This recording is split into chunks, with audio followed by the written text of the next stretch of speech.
video that's short of this one, which is the car industry.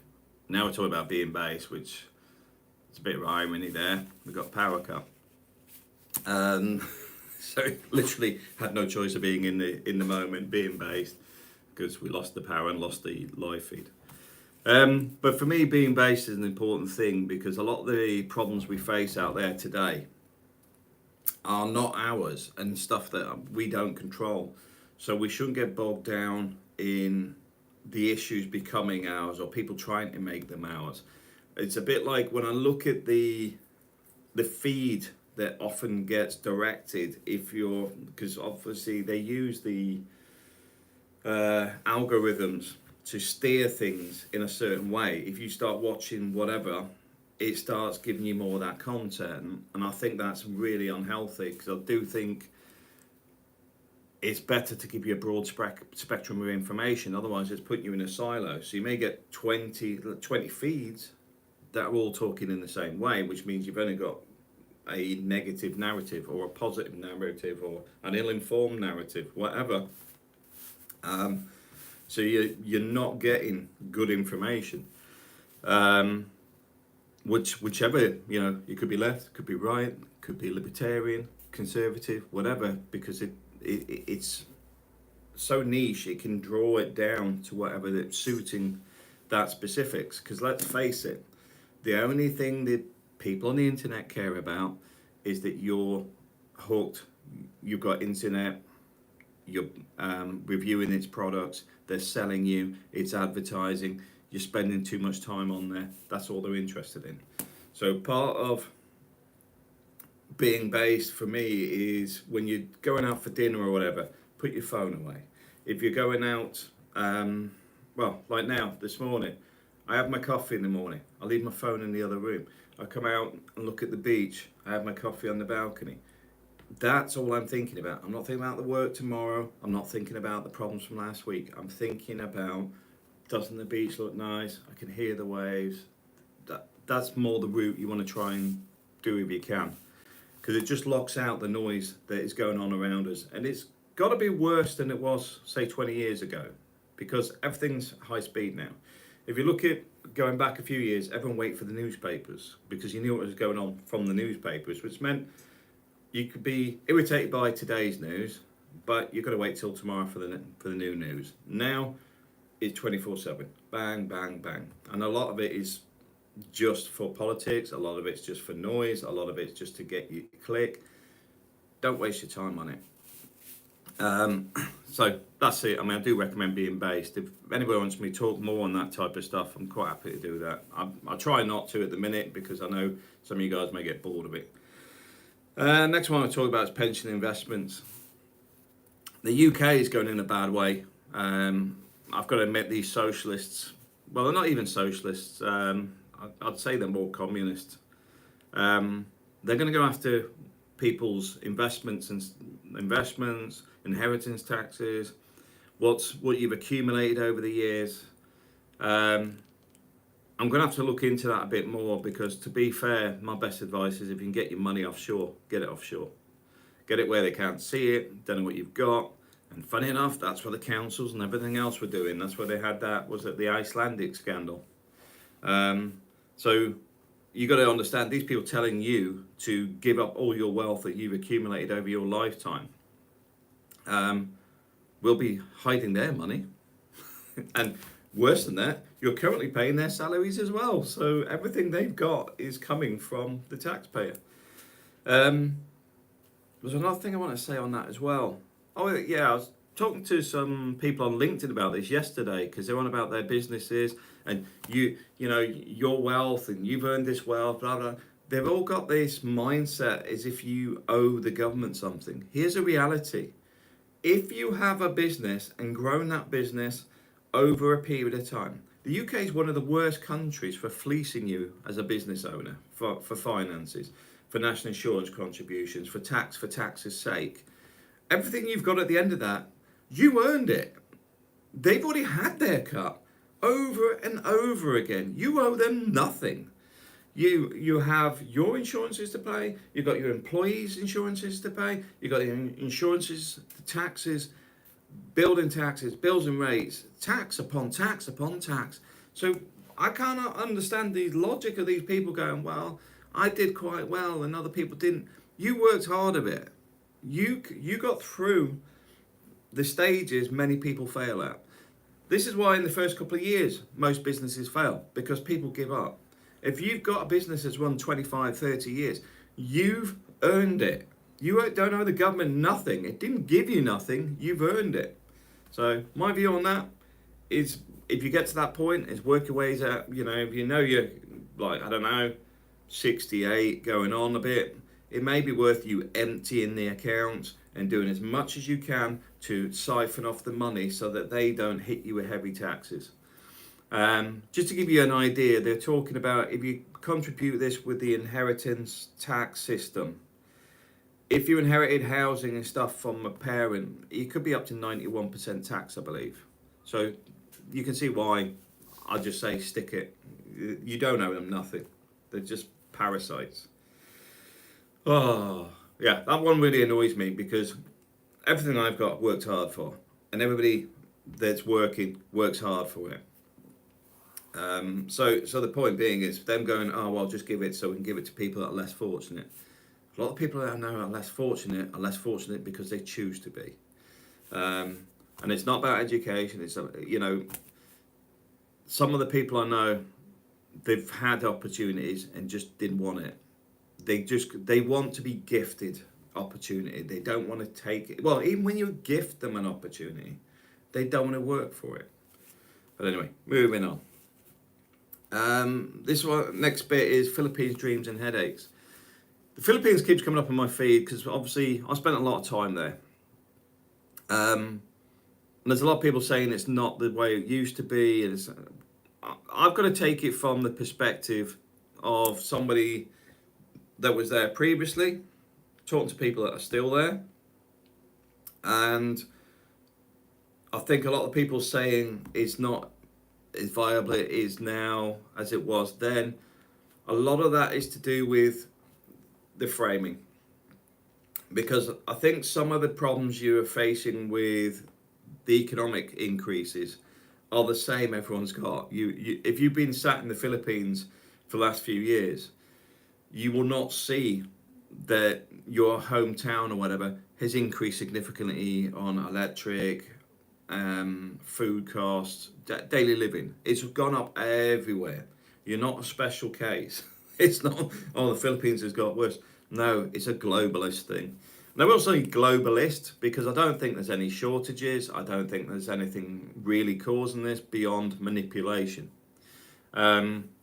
But that would get back to the car industry thing. I think that's getting leveraged by people like BlackRock, etc. It sounds like a conspiracy piece, but look at the state of the industry as a whole. How do you get all of those people in the same space unless it's been manipulated? But anyway, back to the Philippines, dreams and headaches.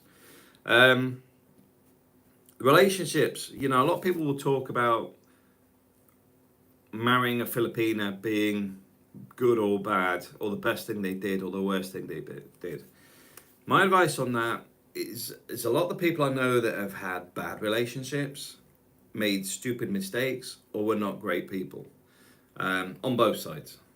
I mean, I remember there was a woman I met once and I instantly knew she was stupid. She was like a child mentality, and somebody got married to her and she was an absolute nightmare. When he took her to her home country, she met the aunties and everything and explained how she could rip him off, and she did. But my view is you should be looking for somebody that is a long-term investment. A lot of people get hung up on just beauty for a start, where my view on that is there's a lot of beautiful women in the Philippines, but at the same time, there's a lot of people with low intelligence as well. And it's not knocking people, it's the fact is a lot of the stuff is today, it's orientated about today. A lot of people do a lot of stupid things because of family manipulation. A lot of people do a lot of stupid things because they don't know better. So my view on this is quite simply, if you're in a bad relationship, or well, sorry, before you get to that stage, I'm not getting into, I'm not a marriage counsellor, but my view on it is quite simply spend your time looking for a good partner, and it works both ways. The woman should be also be very wary of foreigners, because there's a lot of alcoholics, a lot of crazy people, a lot of people with PTSD that have issues that make the female's life a misery. A lot of people that are financially incapable of looking after themselves. There's a lot of people that quite simply are not a good match. A lot of women are looking for a hop up. You know, they want out of the poverty, they want out of the life they've got, they want to change. Doesn't mean they're selling their soul. No, they're looking for somebody they can work with, they want to develop a relationship. They're going into a relationship that may not be initially founded in love, because quite simply, you guys don't even know each other yet. Love develops over time. Love is not a proven thing, it's an assumed thing. It's a thing that you can, it's hard to put word on what it actually means and how do you define it. The reality is, you're going in this as partners. It's a relationship. Both of you look after each other. Both of you bring things forward. Both of you bring something to the table. So my view on it is quite simply, take your time. If you're a bit of a twat, don't waste other people's time. Be alone. Because quite simply, nobody owes anybody a living. Nobody should be making somebody's life difficult. Simple as that. And that's where a lot of the headaches come from. It's around the fact that a lot of people don't adapt to each other. A lot of it is they don't understand how to generate a revenue in a foreign country. PB Hunters, good morning, Matt. Good morning, mate. Hope all's well. For me, the Philippines offered a lot of opportunity because, quite simply, I had to, when I was there, I had to operate outside the box, because you go, oh, I get a job that's paying virtually nothing. So you start working on business ideas and developing concepts and doing stuff that you may not have done in the West. But that's how you get on. I've seen a few guys that live off the back of their wives, and I'm like, you're a parasite. Really don't like that, because these guys are looking for somebody to progress with. They're looking for a good husband, because I mean, I know when I was there, if you with a lot of the women I spoke to, they didn't want to marry local guys because they drink too much, they womanize too much. There's a lot of problems in that society. But you know what? They didn't talk about money. That wasn't even in the concept. They want a husband that can take care of them, and they will help you. That's it. Really that simple. If you, even with some of the awkward ones, you know, that you think might be a bit ropey, if there's enough on the table, they'll toe the line, because you're the golden goose, and it works both ways. You know, the reality of it, they get some financial stability, and they give you a woman that's within the realms of reasonably sized, weight-wise, will take care of you, you know, food-wise, actually more traditional. So you get a win-win situation if you're willing to play the game and spend a bit of time trying to understand how people work, understand the mentalities, the environment, because a lot of stuff will frustrate you. I'll tell you that now. There is a lot of small stuff that becomes irritating over time.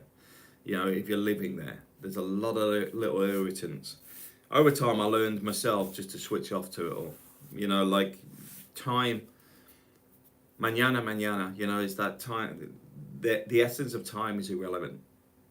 Getting car parts, you get them when you get them, or you don't get them. You know, there is no concept of everything being reliable. Even the internet, you know, you may get it. Oh, they haven't got a spare switch on the box, so you can't have the internet. Literally, I've had that before. I paid for telegraph poles to be installed so I could get internet across the land. Work deals with the water companies and stuff that they're not offering, because you'll get a no.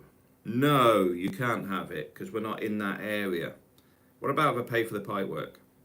Yes, you can have it. And then you go, okay, I'll pay for the pipe work, but you know what? I'll speak to the guys directly and see if they'll do it on a weekend on a cash deal. And you've negotiated a deal with a water company that works for the engineers. The other thing, moving on from the Philippines, we'll talk about Spain a little bit. Spain finished or getting started. So there's a lot of negative stuff starting to spin out with Spain at the minute, because obviously they've had some serious flooding here, which is creating some politics around Sanchez, the Vox Party, and then obviously the immigration stuff is sweeping on Europe at the minute. And I'm not going to change it. It's not immigration, illegal immigration. Illegal migration. Illegal migration. I think that's the more suiting one. Illegal migration. And I've had some conversations with some Spanish people about this, because it's quite funny. You'll get about 20 posts where Spaniards are going, don't want them here, don't want them here. And then you'll get one person that goes, we welcome everybody, we welcome everybody. Spain is a pretty chilled out place, especially where I am. They don't really give a damn about foreigners. What they do give a damn is if you pay your way. The world here is not for, well, where I am on the coast, is not for migration. If you ain't got money here, I don't think you should come here, because the young people leave here because the jobs are mainly in the service industry. So you're going to work in a restaurant, or well, you can't work in the butchers and stuff. A lot of those are family orientated. So the job options are very narrow. So why would you well, there's a discussion going on at the moment in Torrevieja. They want to open an asylum centre here. Now they've already had, illegal immigration centre, because I've already had this discussion with a Spaniard recently, because he kept going on about it.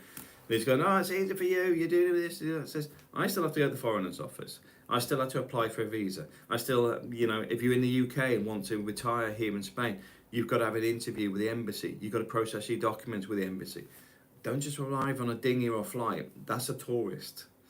But the point is to open an illegal centre here. Now, they already moved some people into Guatemala, which is the next town up, and they've had to move them out after some claims of sexual harassment by the males on the staff in the hotel. So the stuff that people keep talking about, it's even on my doorstep now. I mean, I get it in the UK all over the place, because you don't have to go very far in the UK. It's everywhere at the minute. But even here in Spain, on the coast, where it's predominantly retirees and people of an older generation, because there's very little jobs in this area. We're even starting to see it here, because obviously they don't want it all in Barcelona, they don't want it all in Madrid, they want it spread evenly across the country. But at the same time, there's no future for the guys here. So as they're saying locally, why are you sending them here? There's no jobs. You're on about you need all these people. It's not here. We don't need anybody. People come here to die. That's our selling point. That's our motto. Come here, retire and die. That's it. It's not.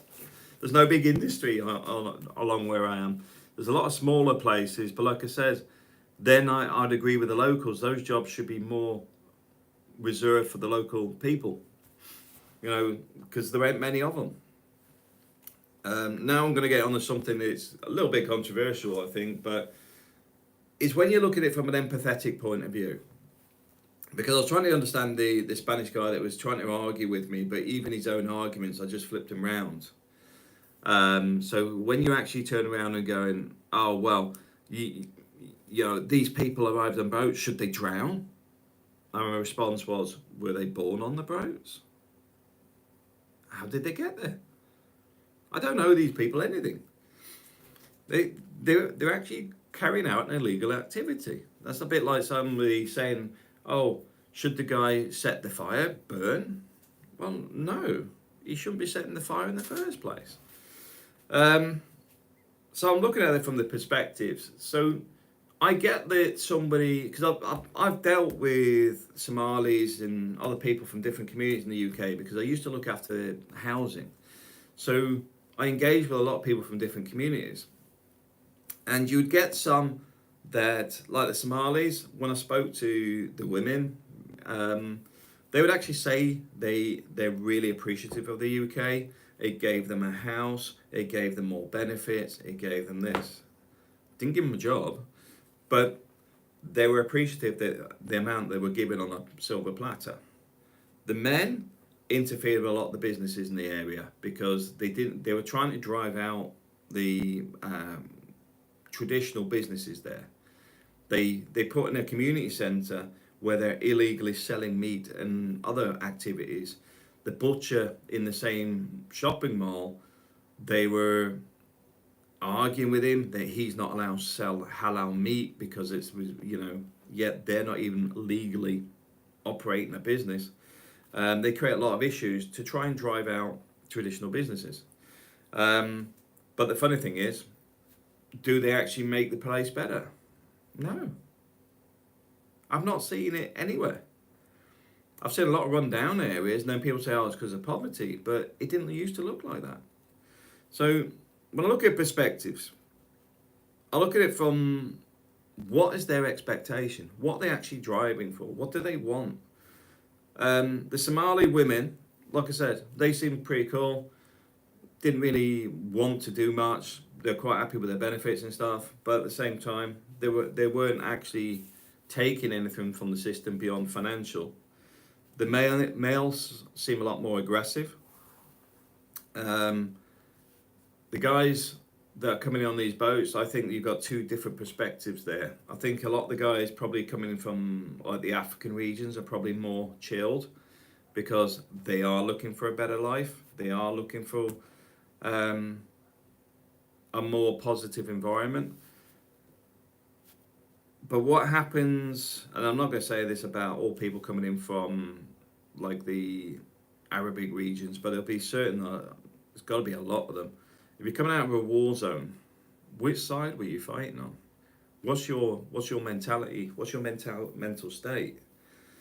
And some of this stuff is already being sort of drawn out that a lot of these people don't even like where they are. So you've got this mentality that they're not pro-Western, they're not wanting to change, they may become a problem at a later date. Those are the ones I think we need to worry about. Now, the other side of this being is, I've come across from wherever, so I've arrived here, I'm all positive, I've been told the streets are paved with gold, I'm going to get a house, I'm going to bring all my family over, going to get everything for free, and then I find that they're going to shove me in a hotel, don't know how long I'm going to be here, takes them a long time to process things. Yeah, I get pocket money every week, but even though it's a nice hotel, seems like a prison. This isn't what I wanted. What mentality are we actually drawing out of people in that? What mindset are we giving to people in that perspective? And I know some guys will be out there, well, screw them, it's not our problem. But the problem is, the environments are actually shifting people's mentalities as well. So I can understand why people start becoming more aggressive and everything else, because the whole system is not integration. The whole system isn't throwing them back out. The whole system is just a mess. So I try and see it from both sides. That, yeah, I don't think we need millions and upon millions of people just because it's a globalist agenda. At the same time, if we are welcoming people, it should be done properly. It's as simple as that. Which gets me on to the next topic. We need millions of people. I keep hearing this, and for me, it just doesn't seem logical. Because they say we've got an aging population. Now, call me old-fashioned. Shouldn't we actually be encouraging the younger generations within our own communities to actually have more children, if that's the case. Why are we importing? Why are we importing?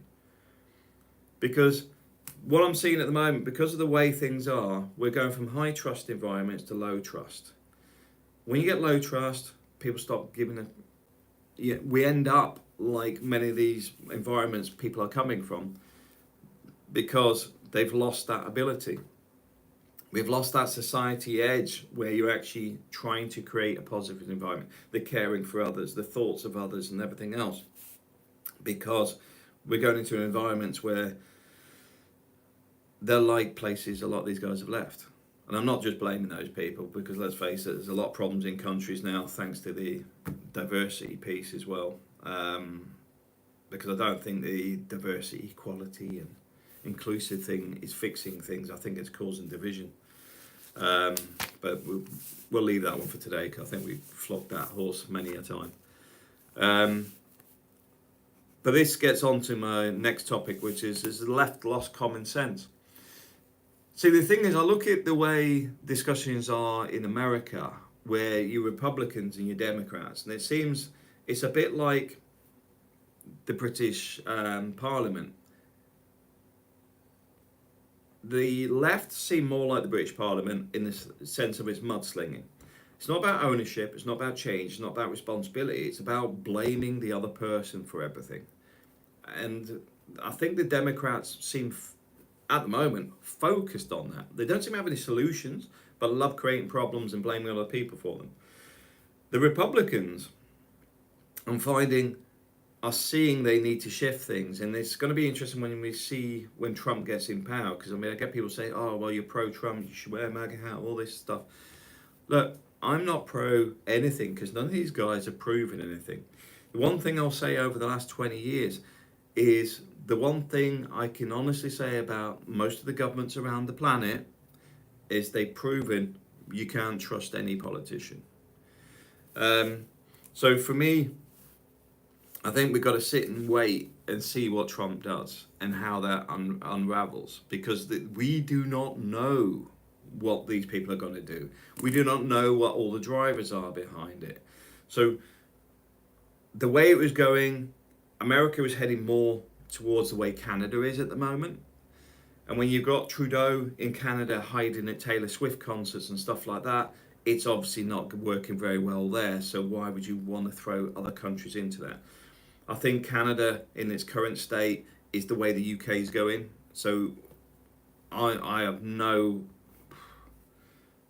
understanding of why any economy wants to throw itself into that pit.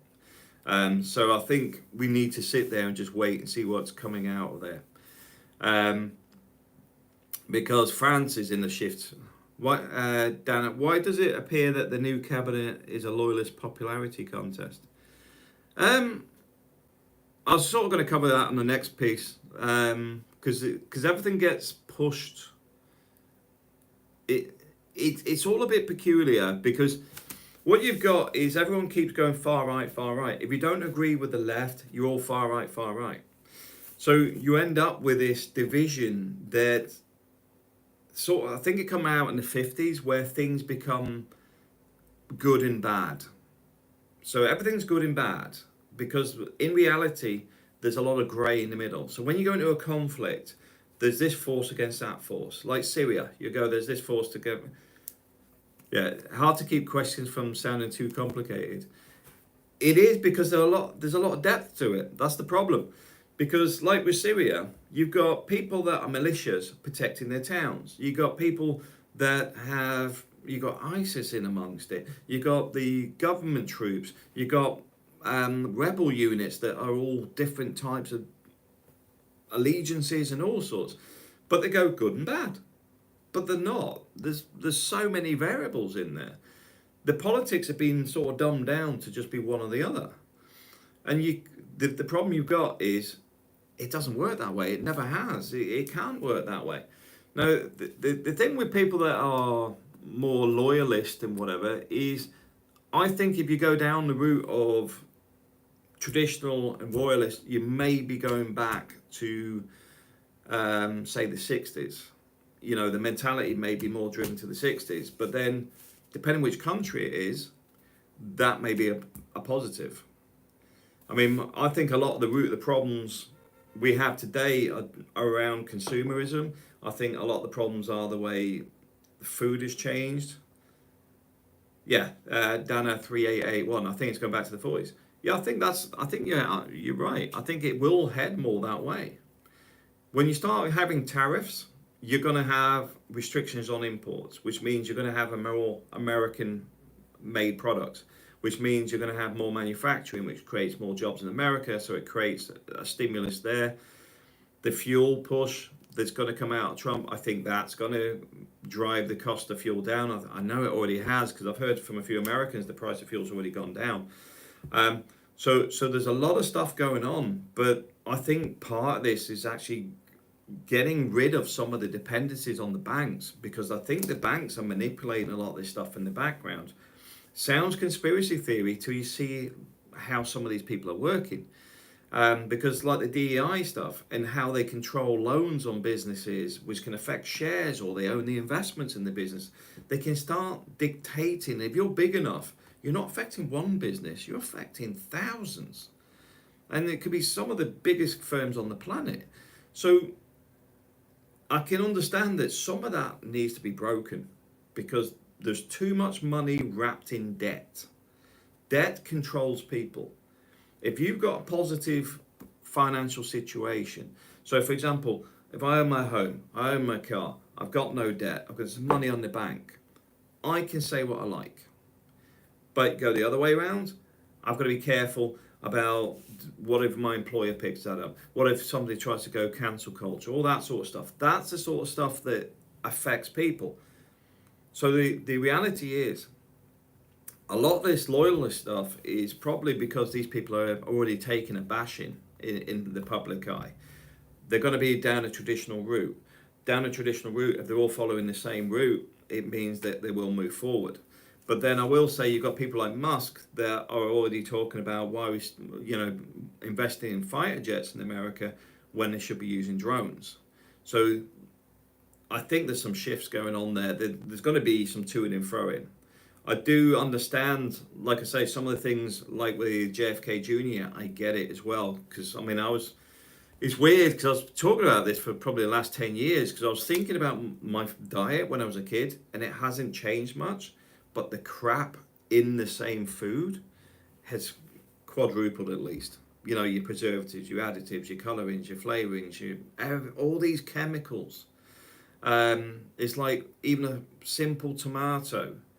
You try and get a decent tomato, unless you're going to an organic farm or whatever, they don't taste, the skin's too thick because they've been forced to ripen early and all this sort of stuff. It's all profit. I do think there's a gap in the market to actually be quality based. Dana 381, interested on your take on the important immigrants and the impact on the food industry, cost finding. Hang on, that's it. Can see it now. Cost finding workers. Thanks for your cast. Yeah, I think there's a weird thing going on in Europe at the moment, because they're trying to stem the flow of farmers. They hit them with the fuel. They've hit them with, now there's like the additional taxes in the UK, and it's not. You look at Europe, you've had Spain, France, Germany, UK. I'm missing some countries out there. They've all had major farming protests. Now I get that some of this is subsidised, the subsidies are being reduced, etc., and I get that, but I would have to have a look at what the productivity costs are in this, because if you're subsidising the industry, why are you subsidising it? So, for example, if you cut the subsidies on milk, what would that impact be? So, for example, if it put the cost onto the cost of the milk, and it's say 2 billion euros across, for a year, and the subsidy is 2 billion euros, why have we got a subsidy? You know, because in theory, market rate will sort itself out. It doesn't need to be controlled. Now, even going back to the 80s, I remember in Germany, farmers were getting monitored to pour milk down the drain because they would get money for having producing that milk. Now, the reality is that tells me the farm has too many cows. So there is some stupidity and madness in some of it, and there's some logic as well. But it's understanding why do you do this, which I don't have all the answers for. Because maybe we need this as a surplus for emergency things like when you get the mad cows disease and wipe out nearly all the cattle. Dana 3881, are tariffs beneficial? My view on tariffs is that it can stimulate the local economy if you're controlling the economy. The whole thing with tariffs, I think, is that you don't allow it to hinder development. If you've lived in, I mean, like with the Philippines, a lot of the stuff gets controlled at port. A lot of it's jobs are reserved for locals. A lot of it is too extreme, and it's to allow the wealthy to control the country. That version is too far.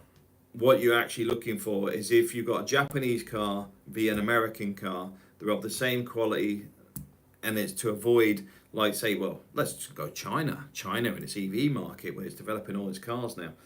If you go like that car's $40,000 against the Tesla that's say $75,000, these are just numbers off the top of my head, but they're the same build, same quality. Arguably, you'd say, well, you should be able to import the Chinese one, but it may be better not to import the Chinese at all. You actually want to bring them at the same value. Sounds mad, but in a free market society, we've allowed a lot of our tech to head east and be developed by others, and then they sell the products back. And to be fair, it's what happened between the British Empire and India. If you look at the mills, the cotton, you take the resource there, it's shipped over to the UK, they mill it, turn it into rugs and whatever, and then sell it back to India at a premium. We've given the tech away, and now a lot of the economies aren't doing as well as they should be. So from a tariff point of view, I think it depends what it is and how it's used. Yeah, frustrating. Yeah, 100%. But the problem is, we've never worked in a real free market economy that I can remember. There is always manipulation in the markets.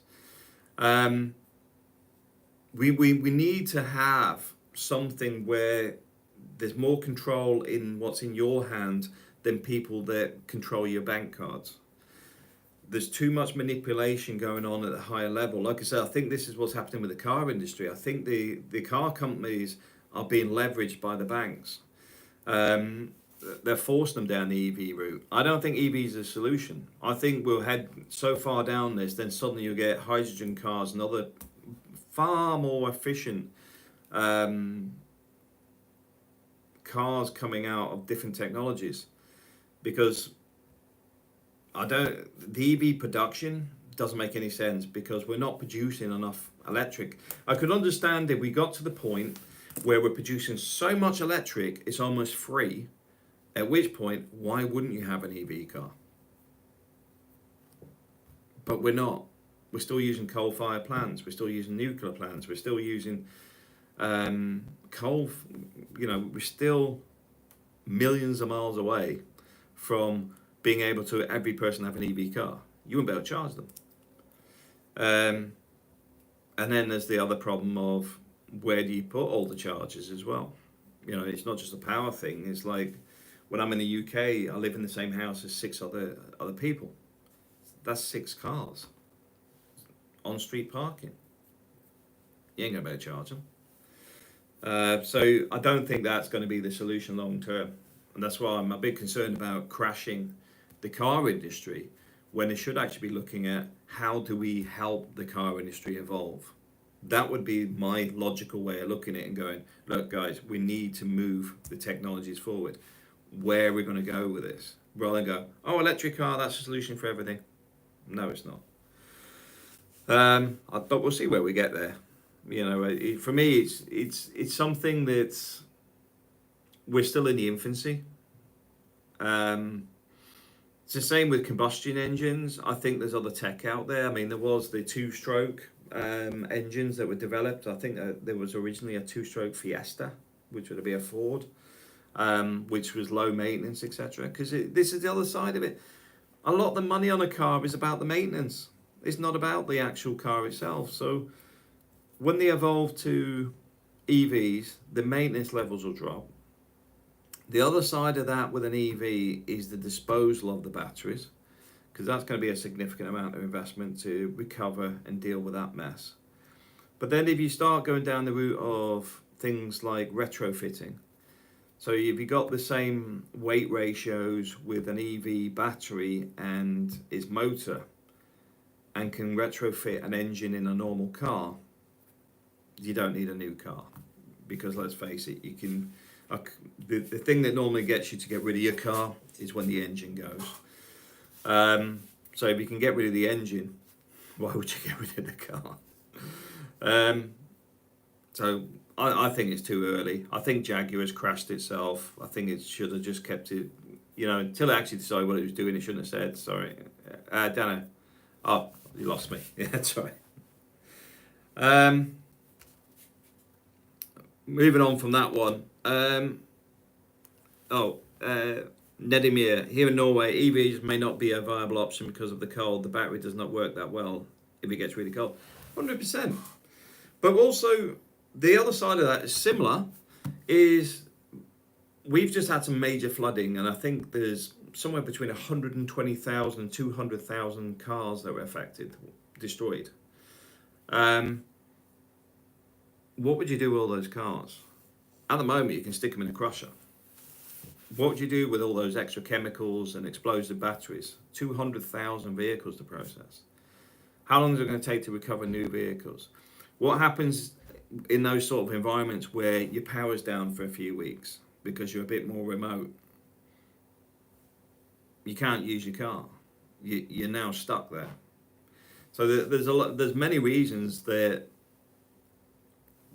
there's many reasons, many environments where EV is not the solution.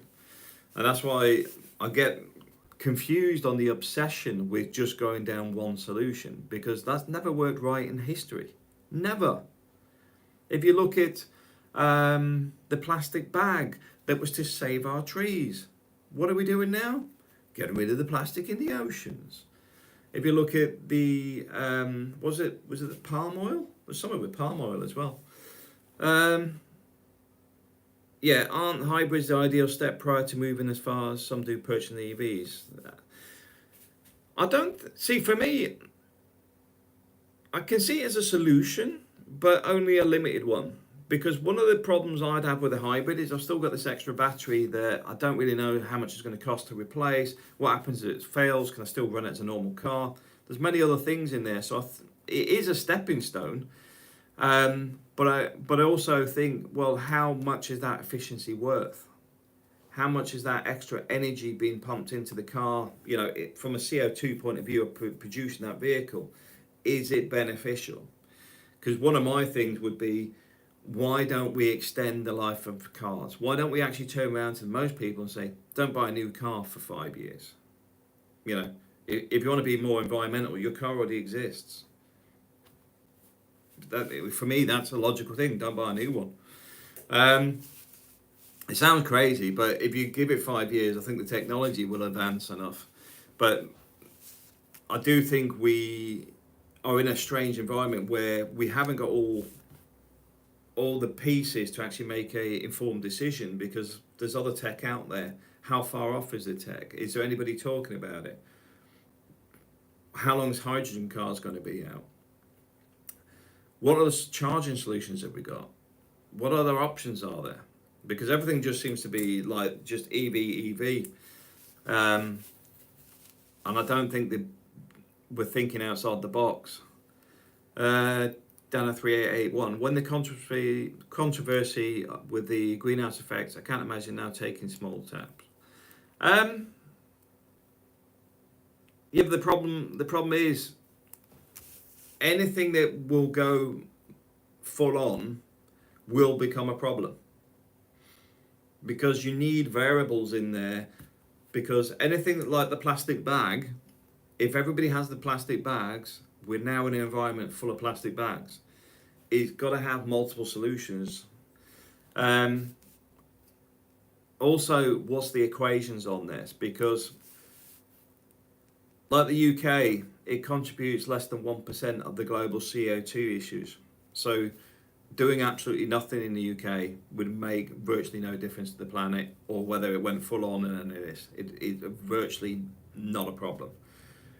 Countries like China and other countries where they're still producing a lot of its energy through coal and other means,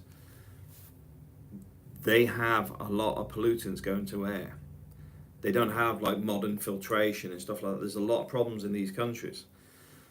Yeah, no choice on company car list. Now must be EV. Jason Capri. Yeah, I know. I mean, it's the same in the UK. A lot of companies like that, but I don't want the headache of an electric car. I'd rather have no car in the UK. But I get it. I mean, this is why I just drive a little Peugeot 106, 107. I think it's a 106.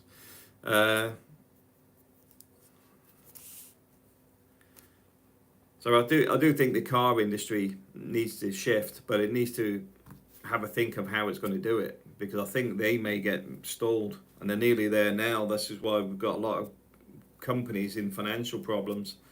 We don't want them all becoming like the GM Motor thing, where we end up with a massive collapse, and at the same time nothing to fill that void. But we'll see where it goes. Maybe I'll do some videos on the Chinese cars. In the UK, I don't dare have a car. Instant crash problem. Yeah, I don't find the UK too bad, to be fair, driving. But then again, I've driven in Paris. I've driven all over the Philippines. I'm pretty used to driving in it. Well, even here on the coast, because certain days there's certain days certain people come out of the woodwork. It must be pension day or something where you're at a high risk of getting in a collision. That's for sure. Next we'll move on for EVs for now. I'll have a think about the EVs, because maybe another option in there. We'll have a look at the technologies. Maybe I'll do a video on that and how the market's changing. Because my big on the flag, which flag? Oh, this one. This is from the Brotherhood. This is from what's that? Just slipped my head now. I'm thinking about it. It's the one with the Pip-Boy, Fallout. It's from the game. The same as there's where's it gone now? Another one. Look, New California. They're from the computer game. Yeah, because my son likes that type of stuff. So we got loads of flags. We got obviously the Spanish flag over there, the Scottish flags over there, the British Union flags next door above the keyboards. Yeah, we have a lot of flags in the house. Moving on from that one. Next conversation. Yeah, I'll do some on the EVs. I'll have a think about that, because I work in maintenance in the UK, in the maintenance industry. One of the big things we're having is a carbon zero. So I'm looking at it from LED lighting, wind turbines, CHPs, combined heat and power systems, ground source heat pumps, loft insulation, roof insulation, increased window insulation properties, things like Pilkington K, reflective glass, so that it absorbs heat and then won't let it back out. So I do a lot on that type of technology. But the car market's not something I'm heavily involved in, but I've got to have a look at it, because I do think it's puzzling me how a lot of this stuff is going, simply because I don't think they're actually looking at it from a bigger picture. I think it is the plastic bag scenario, where they're just looking so narrow. where a lot of these politicians are more interested in what's going in their pockets than actually finding the solutions. So it doesn't that concerns me. Next one on my list is I worried about the far right. It's weird, this one, because funny enough, I was watching a video this morning about Le Pen in France, because they're still predicting that Le Pen will win the next election. Right, need my charger cable. Yeah. See, the problem you've got with what they classify as the far right is most of them are not actually far right. A lot of them are actually more conservative, and I do get the fact is that there could be concerns about the politics of a lot of these people, but if you look at like Farage, he's toning down his mentality to be more conservative. The reason for that, I can see what he's trying to do is probably swing some of the votes from the current Conservatives to go more with his Reform Party. And obviously in the US, you're seeing, like I say, more the 1940s style of politics, where it's more, I'd say, more conservative and aligned with the nation rather than the globalization. Because I do think the globalization is one of the biggest problems, because we're trying, for me, a lot of it seems self-destruct, because if the UK, for example, totalitarian, yeah, we'll see where it goes. But the thing is, I can see a lot of this is shifting. You've got the changes in Europe all over it, whether it's France, Germany, Netherlands, Hungary, Poland. But at the same time, I look at, when I'm in the UK, how that's declined in recent years. I've got to admit, the UK is probably one of the only countries on this planet I don't actually feel safe around, because it could be 10 o'clock in the morning. I've had this happen where some crackhead is out of his head doing crazy stuff as I'm trying to walk along the street. I go on a bus, there all seems to be some crazy person on there. And I'm on a bus because I'm in London, because generally I would rather walk. There seems to be a lot of unprovoked crime where people attack people. There's an undercurrent of hate being developed between different races, different religions, different cultures. There's a lot of stuff, and I wouldn't say this is coming from the right. I'd say a lot of this is coming from a lot of people that have been ignored for a long time. So there's been a lot of divisive stuff being used against people, which I do think is going to bear fruit in negative and positive ways in the near future. Because if you've been ignored, you don't owe anybody an explanation for a long period of time. Because what I mean is, if nobody's listening to you, why do you give a damn what other people are saying? And that's the bit I think they need to grasp, is you've got to listen to what people's problems are. You know, if you ask me what problems are in La Mata, at the moment, it's graffiti. Graffiti is my biggest headache here, because it drags the area down. Dana 3881, I've read in some significant Romanian influence. Is this considered a threat? No. Judgment of any vote. Oh, hang on, it's closed it itself again. Is this considered a threat? No. Judgment on any voters, though. Great statement not being heard. Yeah, I mean, I'm where I am in Northampton. I know a lot of Romanians. Some of them I used to work with, etc. And you've got two sides. Like any culture out there, everyone's going, they're all like this, they're all like that. No. The guys I work with are hardworking. I believe they're religious. Yes, it's the Subcom JC. Is that a Brotherhood of Steel banner? Yes. You got the good ones, and then where, like I said, good and bad, because there's a lot in the middle, but I'll say good and bad to keep it simple. You got the ones that I work with, work hard. I think they're more down the route of Christian values, etc. They may be Orthodox or whatever, I'm not sure, but they have religious values. Northampton is we have a lot of prostitution, a lot of drugs, a lot of barbers that don't seem to have any customers. You got two sets that are existing in the same area. So my view on it is there's a lot of good people, and the problem with open borders is you import this with this. More secure borders and knowing half these people have criminal records, you can keep them out of the country. So that's my view on immigration is, this when people say, oh, people have got a right to be. No, they don't have a right. No. Yeah, and it's the same I've got called with white privilege. No, it's not white privilege. It's not privilege. When you see a stamp, Subcom JC, kind of funny when you say Christine Values with a Thor's hammer on my, yeah, but I didn't say my Christine Values, did I? That's on about the Romanians. Well, open borders is what we've got. When you've got free cities and things where people can fly in without any checks, without any regulation, where you don't know where people have come from and why they're coming. So you could have people crossing borders that have committed murders.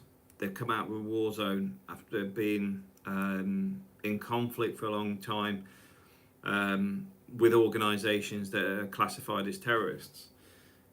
It could be child smuggling. Dano 381, no visas, no passports, etc. Yeah, undocumented. Let's call it undocumented, because they haven't been through any screening process. Now, I've lived in other people's countries, so when I go anywhere, I normally have to go through some checks. Even if it's, in the Philippines, you fill in a little bit of paper, you tourist visa. But once I'm there, I then go to the immigration office. When I go to the Middle East, we have to deal with the immigration office. The fact is, I go through the processes that the state are making their organisations go through to make sure that the countries are safer. What do you know about true Viking values? The Edda was written hundreds of years after the Viking Age. I haven't got that one, it's not on my list today, but I'll cover that on another topic, because I do have some books and stuff on that. Well, it's a bit like paganism. If you look at, what do I know about Viking values, etc. It's a bit like paganism. It's a deep sub. Oh, okay, we've got two subjects going on there. That's a deep one sub. Okay, so we go back into the immigration thing. My view is that you should be able to make sure that the people of a country are safe. So if you're allowing people to travel without any security and any checks, you're putting at risk the population of that nation. As such, you can go from a high security, high value country to a low value quite simply by influxing lots of people that are unchecked, unregulated, known to come from conflict zones, known they're coming from, suspected of even being terrorists in many cases. The Vikings don't really respect other countries' value now, did they? No, that's written down. Going off on another tangent on it. The Viking stuff, as I say before, I've mentioned before, my bloodlines are Irish, Scottish, and Denmark. So it's called villaging. They go villaging. We've gone off on a tangent on that one. But the immigration thing, I think it's an important one that people understand, that a lot of it is around security, and a lot of that is why people are concerned now, because it's in your face. And the problem in the UK is even when you bring it up, you can get in trouble because it's so skewed there now, because the government seems to be on this agenda which is not beneficial to the population of the country. And I say population because it's not about colour, it's not about religion, not about your history, your race, whatever. It's about being part of the British environment. So when you start influxing other things and put them above others, you're changing the dynamic of the laws. You're second class in your own citizens, etc., etc. So there's some massive, massive stuff on there. So am I worried about the far right piece? I'd say a lot of this stuff, the people aren't being far right. I think what they're actually being is probably more aligned with conservatives and what would have been more traditionalist, as mentioned already, which would be aligned with the 40s to probably late 50s, early 60s. And then things started to change in a different direction from that point. Is that a bad thing? I think we have to just wait and see where that's going. The UK is on a different course, but America seems to be going down that more traditional route. Hence, it's going for tariffs and things like that. But my big concern, which is the next topic, is how do we prepare generations, which is the next generations, because I think a lot of people have been displaced in the structures because we don't actually understand a lot of the time what's been taught in schools. Because when I was a kid, it was very simple: Vikings, Romans, and a lot of the time in the mornings it was all God Save the Queen, hymns, and then structured around maths, English, actual subjects that relate to the school. It wasn't about what a man or a woman was. It wasn't about changing the dynamics of the way people think, which is, I think, leaked heavily into the education system. So, I mean, my view on it is like my kids, I spend a lot of time with them talking about different perspectives and different things that have gone on, because I know this sort of stuff's going on in schools.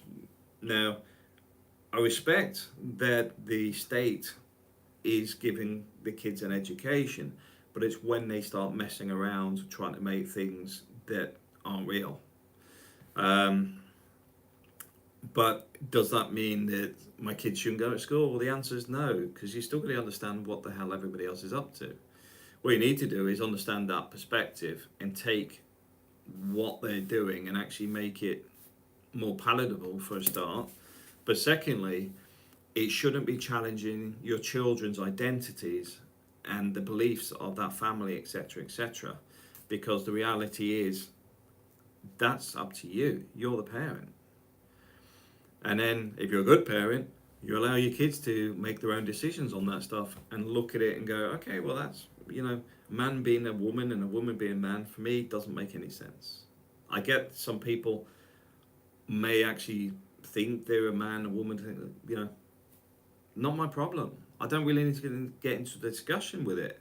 I don't know why there's so much of this stuff that is being driven to everybody else as if we have to discuss this. It's such a big thing.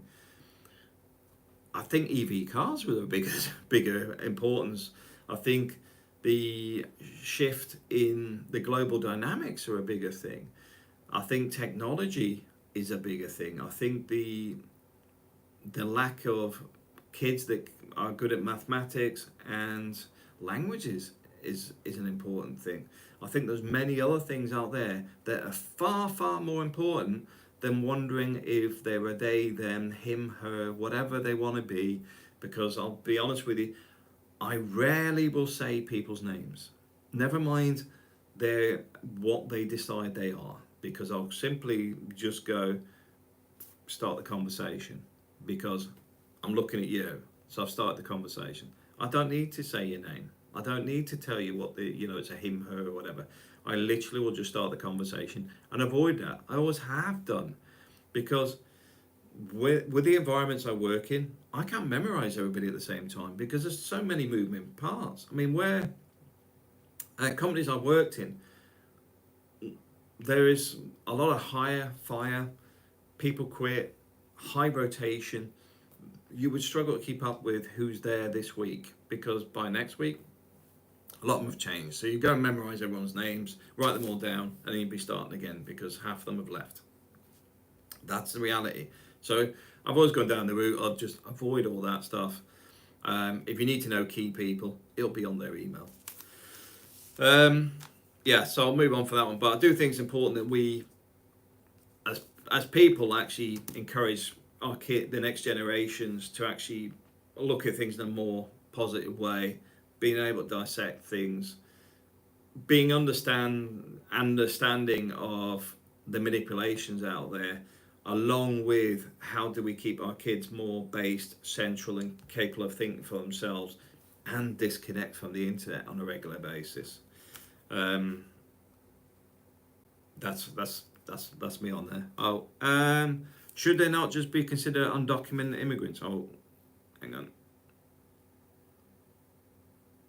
I don't need to read it aloud.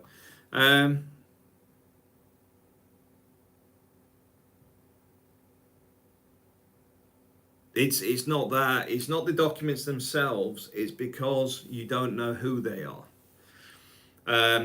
Because if you've got people traveling with minors, because obviously the US is a big thing on the children. Yeah, yeah. I missed the 90s. Your insight is fantastic. Yeah, I. This is the thing. For me, it's important that we think for ourselves, and everyone keeps telling us how to think, and that is the bit we need to reinforce to our kids. Think for yourself. Go and do some research. I'm not telling you go and get a book. Go and understand it yourself. Don't spend all your time on Google because a lot of that can be skewed as well.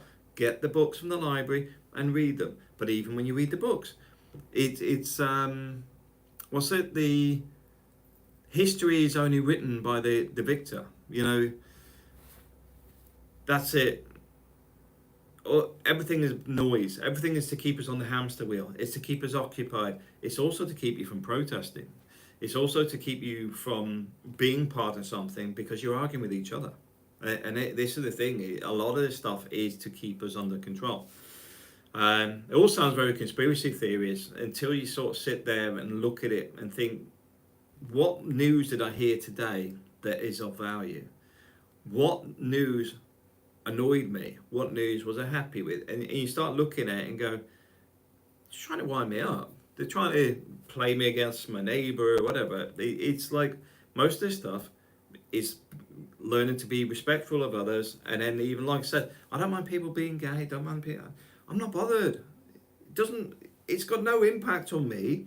But also, I'm not going to go to a gay show or anything. It's because in the same way, some of my friends that may be gay may not like to go and see rock concerts, but I'm not going to be upset about it.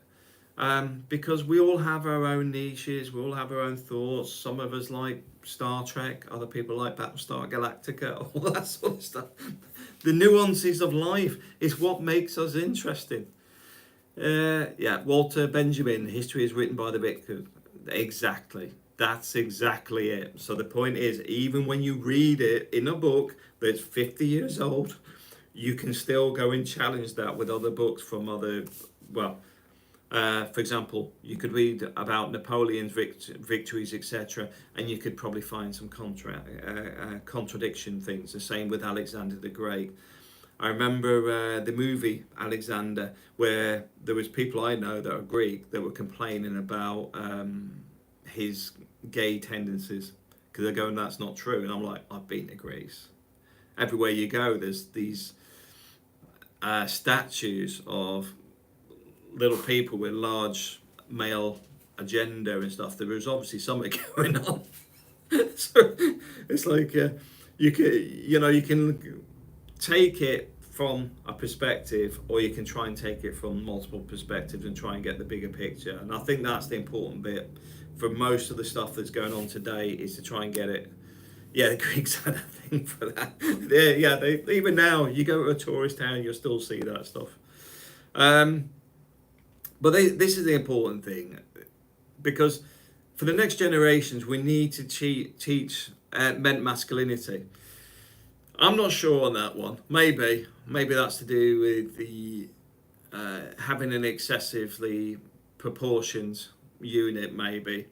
But then again, they were into their fitness the same as the Romans and stuff, so it could be down that route.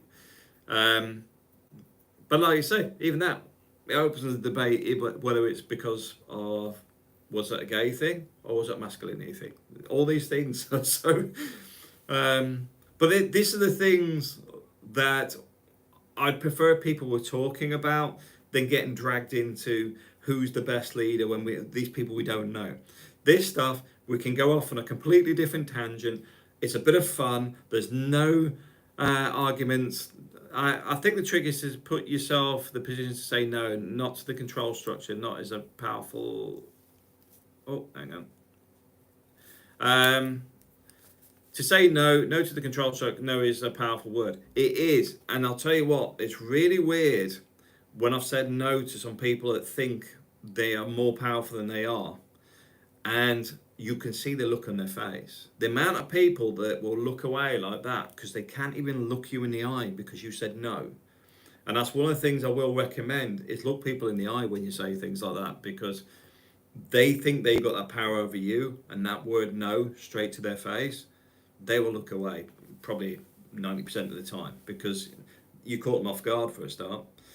But yeah, no is an important thing. But also, like I said, when you have these types of topics where they're not challenging, they're not aggressive, they're actually just to go, well, where did it come from? There is no aggravation, there's no hate, there's no aggression. You can control the conversations because you can go, I got this from chapter 4 of this, and someone else reads it and go, no, that's from this. Constant power struggle throughout history. Exactly. But it's more entertaining when we're doing it this way, where it's looking at the fun stuff rather than, the negative stuff of why is the country influxing these people and why are we accepting it and blah blah blah. We start going, well, hang on a minute, let's just keep it to what's actual fun. Now, I get all the stuff that's going out there. Like I said, we already covered most of the debates, the current debates that are going on there. But I do think it's important that we actually spend a bit of time on the fun stuff, because I think too many people are getting dragged into this on the negative stuff. The DEI stuff frustrates me because I'll be honest with you, I say white replacement, they say, oh no, it's not like that, and then you're seeing it right in your face. It's not a nice place to be, but at the same time, I think it will run its course, because one of the things I'll say on that side is if you're good at what you do, just carry on doing what you do, because anybody that's promoted because they're a demographic or whatever, they'll probably get promoted again anyway, because it's all this, oh hang on, he's really crap at that, promote them again, and keep promoting until they're in a position where they're not actually doing anything. So some of that stuff you just got to let it run its course, because a lot of this is about control, and what I've got to admit, what bothers me is not, amazed me reading about the DEI. I'm heavily involved in it for the wrong reasons. In other words, I don't want to be involved in it, but I even have to do it on my college course. But from a corporate point of view as well, I get involved with how it's sort of shaping the businesses out there. Not in a government office. What I mean is I visually see it a lot more because I'm in a corporate environment. So you see a lot of replacements. I see a lot more females, a lot more specific females from different demographics. There does seem to be a shift that way. And it is orchestrated. It's not by accident. Nedimira. Oh, hang on a minute. I'll let you guys, I think you're talking to each other. I'll carry on. So the power struggle thing is to say no. The DEI stuff, I think, was around they changed it from multiculturalism to DEI. I was avoiding this subject because I've covered it a few times. So diversity, equality, and inclusive has been changed to diversity to equity and inclusive, because equity is not about equal.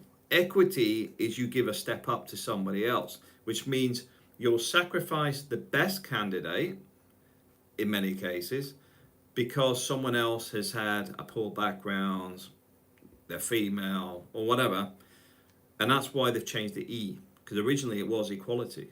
And now it's not equality. And I had that argument for over 14 years. 14 years. Because I said you can't have equality and diversity in the same sentence in the policy. And this is at a corporate level. This is senior directors. And when I explained why diversity means you employ a broad spectrum of people. Equality is more around the fact that you will pick the best candidate. The relevance of who they are, where they come from, what their gender or anything else shouldn't even be in this subject. It's the best person. So that everybody gets the equal chance because they're the best candidate. When you go, we're hiring people because they're black, Asian, woman, whatever, how can that then sit with equality?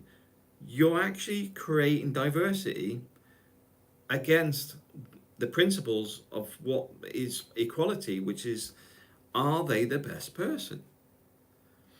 So, let's remove equality and we'll call it equity, which is more aligned with diversity, which is, okay, well, we're sort of employing them because we don't employ enough black people.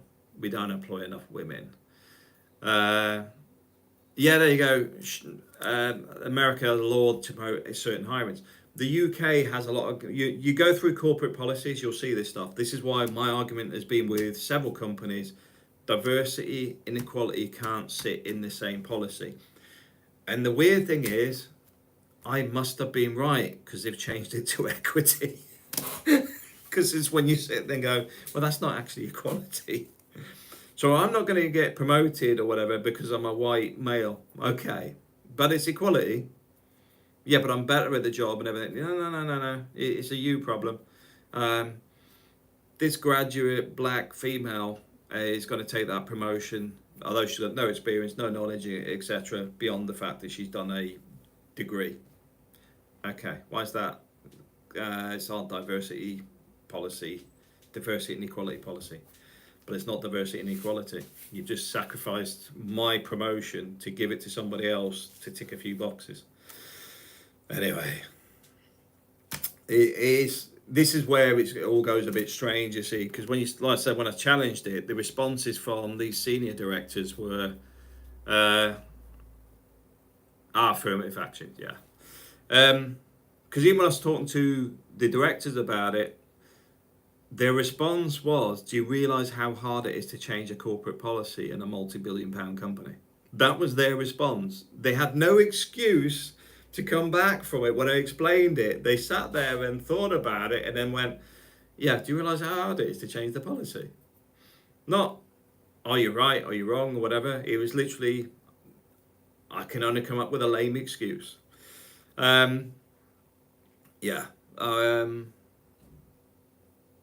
So I think, yeah, we got an DEI. That wasn't even on my list.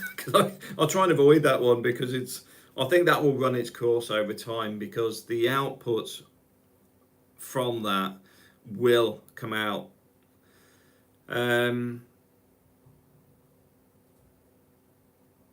Yeah, that's it. You avoid getting into the woke issues. That's what I'm saying. I've tried to avoid it. I've already covered this before. Because the DEI thing, I think, is negative for people like myself because I'm a middle-aged white man. And I don't do the victim stuff.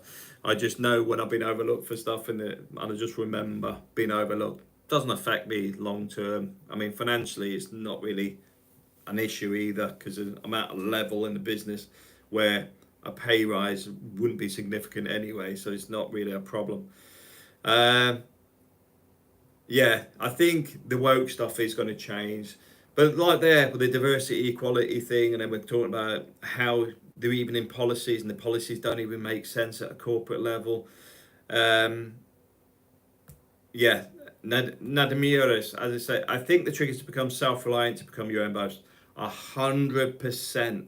100%. This is why I talk about being based, because if you control the situation and you control the environment, you may not be able to control the environment, you may not be able to control the environment, but you can control how that environment affects you.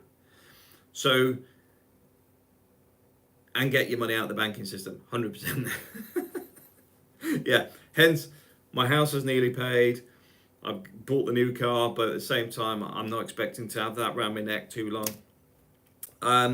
But the whole point is you need to get in control of your situation. One of the other key things of that, though, is do not get frustrated if you do not have full control of your situation. It's to work out how to get full control of your situation. The whole system is geared towards debt. So everything you have involves debt. Why are houses and everything so expensive? Well, let's face it. If you owned your house already, how much are you likely to be more political? That's it. Get a plan, and just keep going with it. I have whiteboards. I've got multiple here. I mean, just over here. That's actually split up in 4 ways, because what we do in our home is everybody has objectives for the year. So we all have certain things we need to do, and for mine, I've got to finish my level 7 course, finish my MBA, do Python, bit of positivity, learn the guitar, got to do my A2 motorcycle license, and there's a couple other bits on the bottom there. But the point being is you've got to structure where you're going. Not get frustrated by it. It's like the mortgage. I've spent the last 3 years hammering the mortgage down, bang, bang, bang. So when we had all these interest rates that happened, where they jumped, my mortgage payments per month is about the same as it was 3 years ago, but it would have been 3 times more if I hadn't paid it. If I just left it. I'm now in a situation where, in theory, I could work part-time, because my debts are minimalized. And that's one of the things, because in life, what you'll find is the stresses of a life will make you make decisions that you may not want to make. So, for example, you may eat out every Friday or go out for a beer or do stuff to get away from the problems, but you're probably better off funding that money you spend on that, paying some of your problems off, whether it's a credit card debt, whether it's your car payments, your house payments, whatever it is, to clear your way. Because once you're debt free, my best times, I spent 8 years in the Philippines, and I could fund living in the Philippines because I was debt free. I've come to Spain, and obviously I've got a few liabilities here, because obviously you've got the kids, the expenses of having kids. So my son's going on a ski trip shortly, and then there's just general expenditures. But the reality is, I focus on keeping the costs down to a minimum so we can actually enjoy life. Yeah, you got to have a pint occasionally, but it's getting that, like saying, get rid of your debt. If you're debt free, your life is so much easier. Really is. And I know it's not an easy slog, because I'm still sitting, because I've got a brand new car outside. But at the same time, I didn't go for a top of the range Mercedes. I didn't go for something splendid. I went for a €17,000 Toyota Aygo. It's got a long warranty, etc., etc. So it was designed to be the most efficient expenditure, and it's not electric. It's a 1 litre engine. What else is on my list? We're looking at, for me, I want to buy a farm here in Spain, but there's other stuff going on which I'll elaborate once something drops in the right direction, because it may end up we buy a village. It all depends how other things that we're working on plan out. But as the saying goes, man plan, God's laugh. So it's one of those ones on the back burner, but I would like to own a village, and then it become more community based. Because it's not for me to actually just sit in the village on my own, but actually encourage people to develop the village with us and live there and do all that piece there. So that's on the back burner, because it's not a tomorrow thing. It's going to take me some time. What's that God line again? Yeah, man plan, God's laugh. I can't remember who said it, but it's that's why when people say about making plans, one of the things I do recommend is give a timeline. Letting me, if you're going to play with debt, use a limited corporation, play their game, and use their tools to, yeah, 100%. But I'm going into financial stuff yet. I'm going to head down that route, but I need to have more time on that side because I need to make sure that it's all legally correct, because I don't want somebody coming back to me saying I gave them financial advice, because that could backfire on me quite easily. I've had it before with crypto stuff when I've even told people not to invest in something because it's a Ponzi scheme. They invested and then blame me for it, even though they were told literally do not invest in it. Because I'd invested in it, but I'd already taken it as a risk and I'd come out ahead of the game. But the point is, I knew it was a Ponzi scheme. I told people it was a Ponzi scheme, and then it's still my fault when they, when it eventually folds. Ever thought about Peter Poulter? Nice to meet you. Hi, sir. Ever thought about buying a resort in Spain? For me, I think there's opportunity in retirement villages. So there's a few things I've got on the back burner, but until they actually develop into something, I'm not going to sort of put them out there too far, because we've had a few things we've been working on that just haven't borne any fruit. We've gone so far along and they just haven't developed. And we've got a few things that we're working on at the minute that could work really well. And once they start developing income, etc., that's when we'll start looking for a village to buy, etc. But even then, don't want to tell people I'm actually Mike Hunt lately.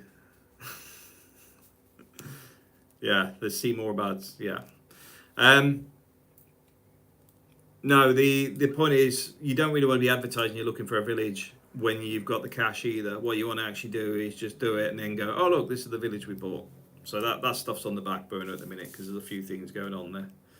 The other thing is motorcycles. I want to get back to being on a motorbike. I like having my motorbike. Missed that from the Philippines. So looking at that, there's a nice Honda that I'm looking at buying. But I could see that becoming a bigger hobby. In the other words, having 3 or 4 motorbikes. So, but even buying that, I've got to buy the garage for it first. So it becomes a bigger project. So those are the sort of things on my list. But let's see where it goes. I mean, it wasn't long ago we were renting a house, and we've had this one, I think, now 3 years. We've renovated it. We paid 3/4 of the mortgage off. Doing all right. I can't complain. And this is one of the things that is important. If things aren't working, is to look at why they're not working.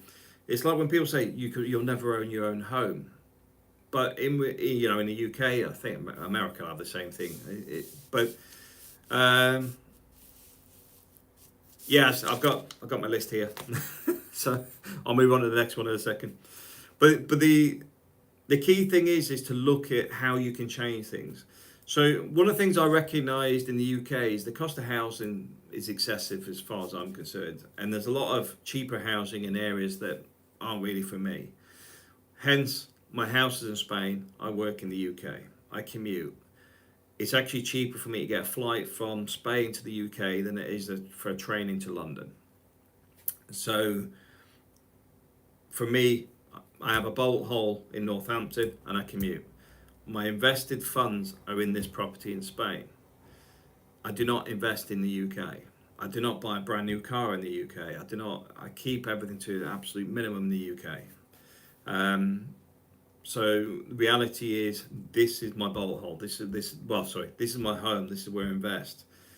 Spain, for me, is now home. People ask me about the Philippines as well. We've still got our properties in the Philippines. The big problem I have with the current work environment, which I'm looking to change in the near future, is the commitment to work. It's very difficult to get a month off work, for example. But if you know the Philippines, you want to go there, you go for at least a month. There's no point going for 1 or 2 weeks. It's that far to travel, and it's all the headaches of the commute and everything else, that you go for a month. I can't get a month off work. They just wouldn't let me do it. But I'm changing that dynamic. I'm changing the way I'm working. I'm looking at the other options out there. So there's other stuff going on there. So the whole point is, when I took the house on a bit of how I worked on this. I took the house on as a hamster wheel piece, where I was being forced back into the rat race. I was being forced back into generating the revenue to pay for the house to get us ahead. Now, that sounds fairly negative, but the reality is to recognize that once you're in there, you often stay in there. So for me, I've gone in there, did what I needed to do, and now trying to change the dynamic so I can go back to a more, not leisurely way of life, but more around the way I like to be. Sounds like you're ahead. I'm ahead of a lot of people, yeah, and that's why I've always learned to try and be more humble. Simply spending time in the Philippines, trying to show you got this or that. I don't like it. For me, it's a lot of people there with nothing, and they're happier than a lot of people I know. So I don't like showing anything that's excess, shall we say. I like to keep things simple. I like to keep things grounded. You know, for me, that's more important. The value of stuff for me is like my son with his music. So, for example, next door we got Jason Capri, crab mentality in the Philippines. Yeah, it is a problem there, but part of this is actually being better than that, because I think if you have that mentality of trying to keep it on a balanced view and trying to be just sort of humbled, just keeping things simple, just enjoying life, just being part of things, I think that's more important, because I value things like my son with his music. So like the bit you can't see next door is we've got multiple guitars, nice keyboard, got drum kit coming. And it's not just about my son, you see, because even with his mates, they all play musical instruments, but they haven't got somewhere to play. So I'm creating an environment so they can actually practice here. But for me, it's not it's not about a boasting thing. For me, it's like for me that them progressing and enjoying that time where they've got hanging out, playing musical instruments and whatever, and I'll learn the instruments as well, which is something I've got to admit. I realised in the last 2 years how much I've given up in committing to making things happen. Because my wife tells me you work too hard, you do too much, but when you're in there, you just work. I mean, I've got no issue with doing 120 hours a week. I did it for a long period of time. I remember Philip, when he was out in Oman with us, he was doing a 14-hour day, 7 days a week. And he was coming up to my room, we're out in the desert, he was coming up to my room to complain about the hours being long.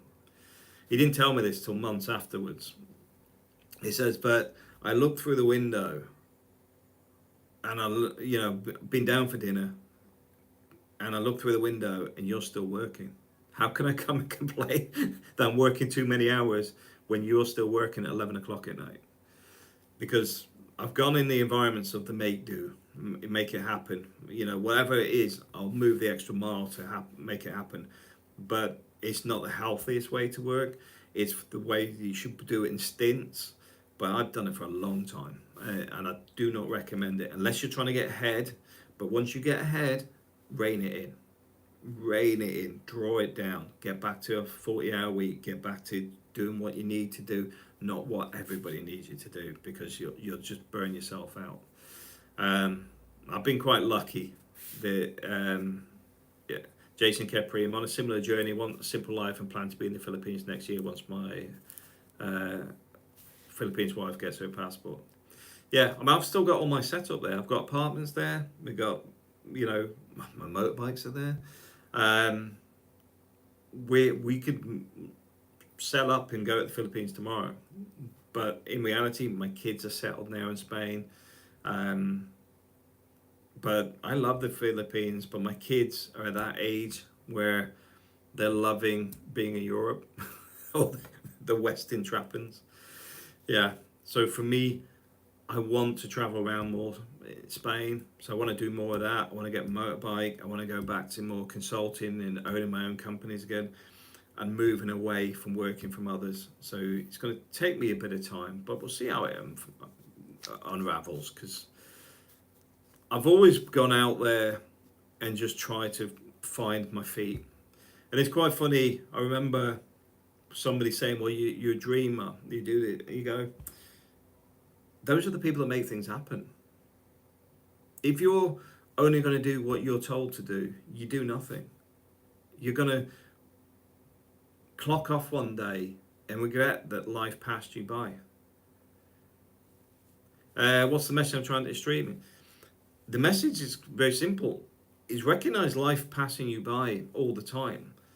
So you need to evaluate and assess, are you where you want to be? Or do you need to get on another journey to take you where you want to go? Because you'll run out of time faster than the chances of getting to the end of the journey. So my recommendation is always reassess. That's why I mentioned being based earlier, because you can be in the moment and you can think. And when you think, you can find a path. If you can't find the path, you're probably never going to go there. The amount of people I know that have never left where they live and will complain about, I've never been on this holiday. I've never, and like, you're not in prison. You save the money and you go. That's how it works. I've got one more thing on my list. I don't even know whether I want to talk about this one or not today.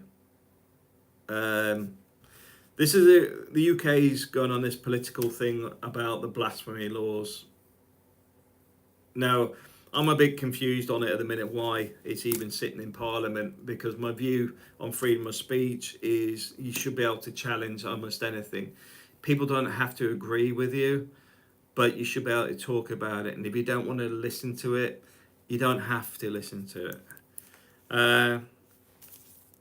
So my view on it is I'm a bit concerned about the UK going down that route. And like I said, I'll probably cut it off rather than talk about it. But if you look at what happened to Iran and how what happened to Iran happened and who supported the changes and what they did to those people that supported the changes, it does concern me. Because my view is religion should be allowed to be challenged. Otherwise, it becomes law. And if it's law, then we're in the realms of religion and law being one, which is what you'll end up with when things where people can make decrees to have people killed and all that sort of stuff. And I'm not a fan of that at all. Will I expand on the Iran stuff? I will do, but I'll probably, well, you know what, I'm going to sit and have a look at the video footages and stuff like that, because it's quite a broad subject. I'll probably have to find the clippings and do it as a like a seminar where we sit and watch it together and go through the different things rather than just talk about it, because it's not straightforward and easy to go through, because need to get all the bits and pieces together for it. Because even if you look at the Iraq's a lot more complex than people believe or been told. Sorry, it's a bit like we're bringing democracy back to Iraq. Iraq had democracy.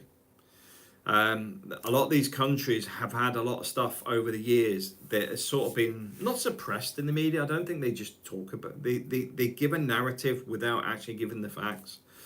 So same with Afghanistan. Afghanistan's a lot more complex than people often understand Afghanistan, and the problems that have been created there by others. There's a lot of stuff in those countries that, yeah, Labour MP appears to be going over a huge line. Yeah, this is the thing. This is what I can't understand why we've been getting into that, and how people keep playing the victim and they sit there and accept it.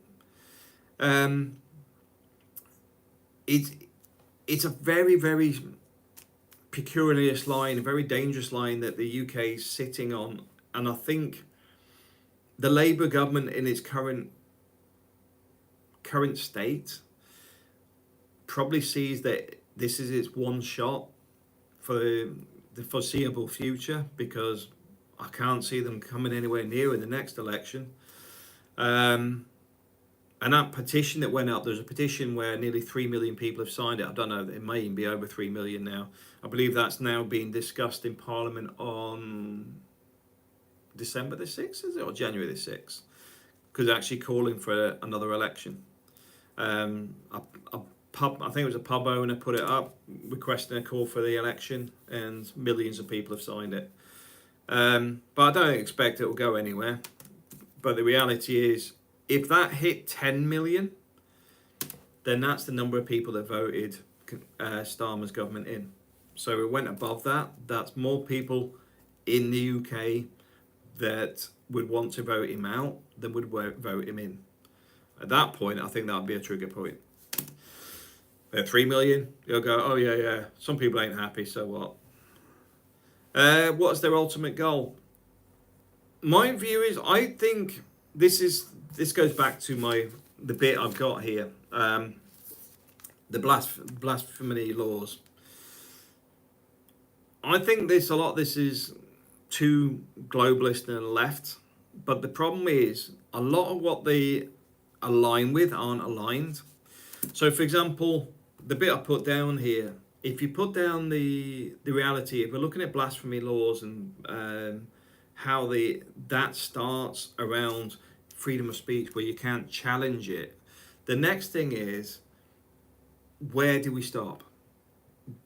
Do we make homosexuality illegal because that may be seen as a problem within a religion? Because I think it was it the 1970s? I think in the UK it was still illegal until the 1970s to be gay, homosexuals. Now, the only reason I know that type of stuff is because of Alan Turing. I'm a big fan of Alan Turing. Now, Alan Turing had gone to, I think it was the Netherlands, and because Alan Turing was gay. Alan Turing went to the Netherlands. He went there to be himself with other men and whatever. And I think he had a visitor in the UK. He was arrested for it. He had a choice of going to jail or being chemically castrated. Our future president was a problem. Yeah. So the thing with that is, when they chemically castrated him, it affected the way he thinks. It also, I must have brought on depression and other things, because obviously it's not a good thing to happen in the first place. And then he injected, I think it was an apple with cyanide, and commit suicide. That's one of the greatest minds of all our time that basically was killed for being gay. Alan Turing's a big fan. I'm a big fan of Alan Turing. It's not just the fact, Alan Turing I could do an entire video on, because it's the things around he recognised the link to mathematics, to DNA, AI technology. Obviously, you've got the Enigma machines and the decrypting for World War II. Just a very fascinating guy with a lot of knowledge and just extremely intelligent. I think we need more of those types of people, in the sense of where's our empowerment? Because look at Elon Musk. He's demonized at the minute, either very with him or very against him. But it's not the achievements too much that are getting discussed. It's often like they're hoping his rockets blow up, or they're going, it's not how did he get here, what's the backstories and the information piece. We need more people that are driven with how did he, Yeah, Alan Turing was the guy behind the decoding machine. He was part of the decoding. He did a lot of it in his head. Um, he's there's yeah. If you look at the movies, there's a lot of backstories. I actually went to London to actually see the that an exhibit in there's a science museum on where I could see the Enigma and part of the decoding machine. Where I'm in the UK, I'm not that far from Bletchley Park, which is where it was. Um, but yeah, Alan Turing, super intelligent guy. But the British government only recently, what do you call it, apologised for what they did to him. Because even after the war, he was still followed by secret services and stuff because of the value he was to the state. And you think, so you killed him. It's like, well done. Fantastic.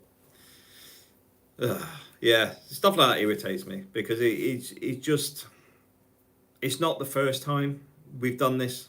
The government, British hierarchy.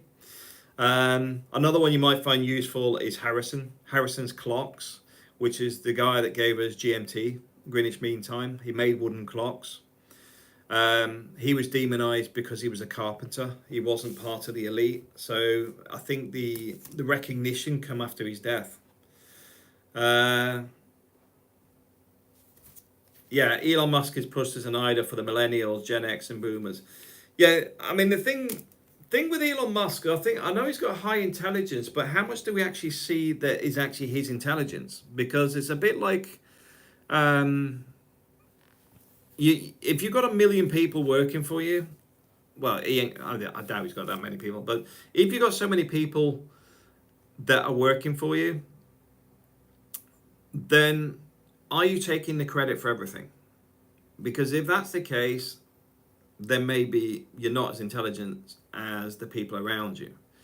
Now, the smart thing is an intelligent person surrounds himself with good people.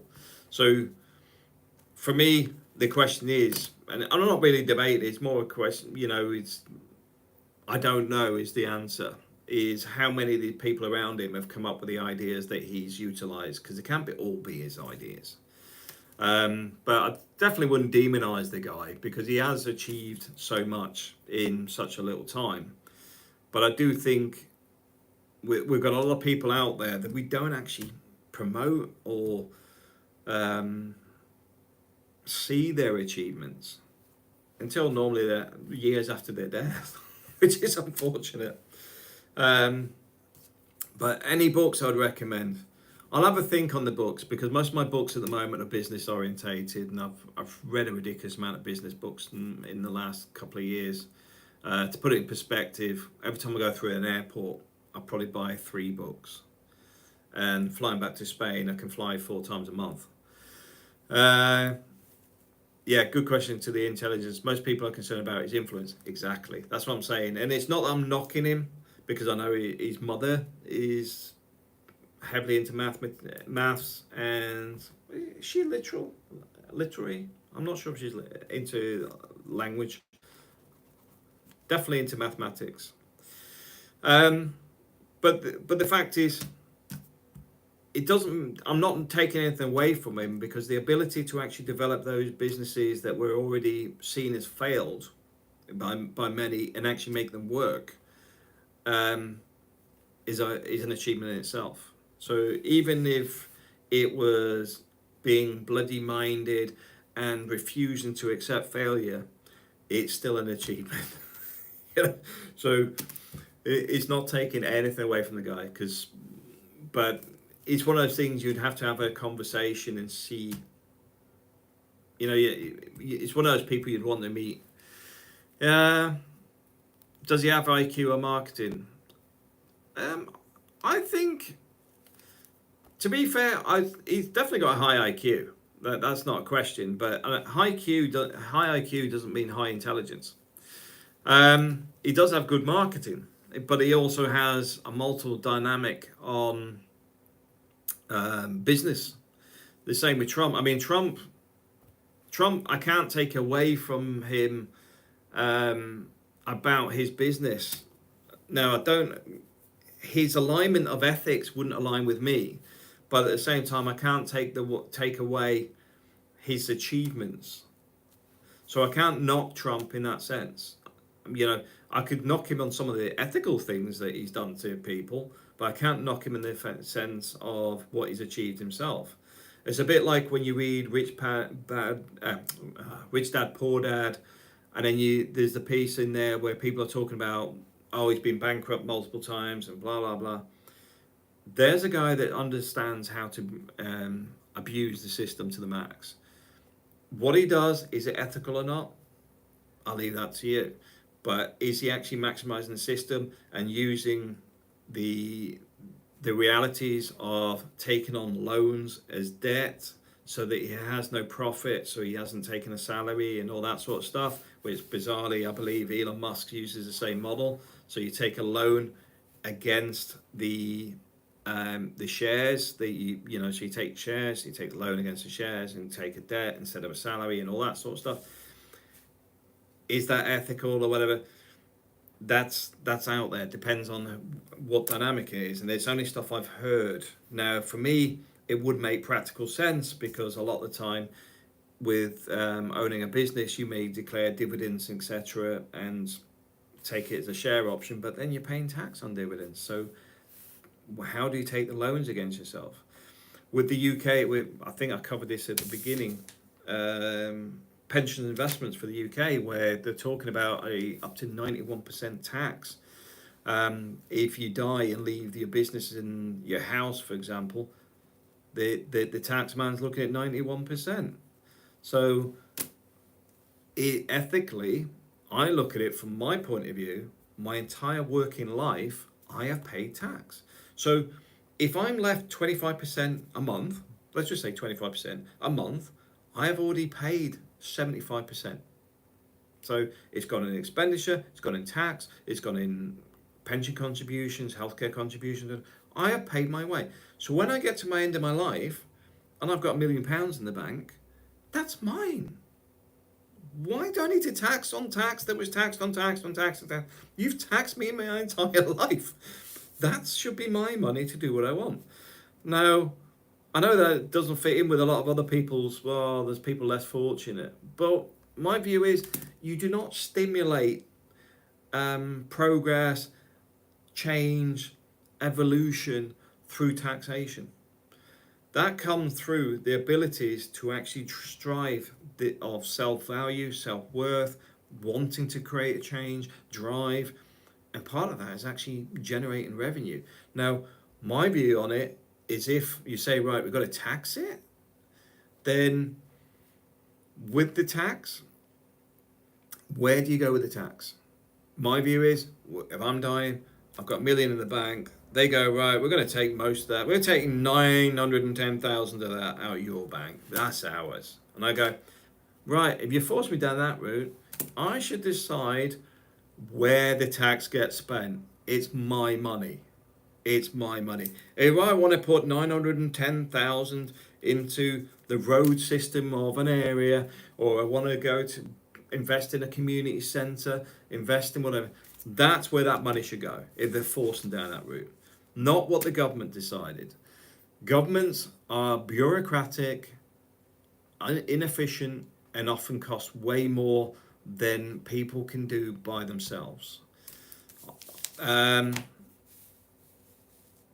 Yeah, the narratives we're getting from the multis. Yeah, the mainstream media for me is dead in the water. That's why I always recommend people read, do their own research, etc. Because, like I said, one of the big problems you get is because of algorithms and the way a lot of this stuff is pushed, it can manipulate what you can find as well. So that's why I always recommend the library is a good place.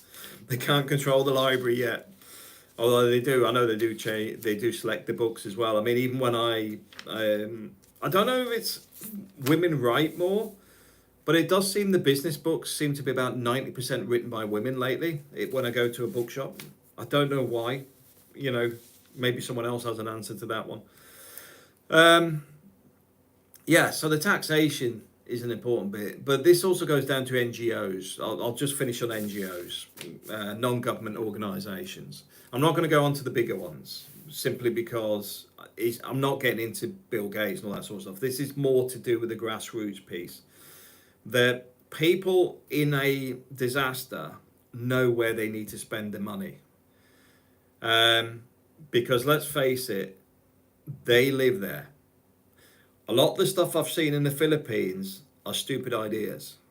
Because these are people that have decided to do something and have not engaged with the locals, have not engaged with the people that are the receivers or the government, but decided to do it.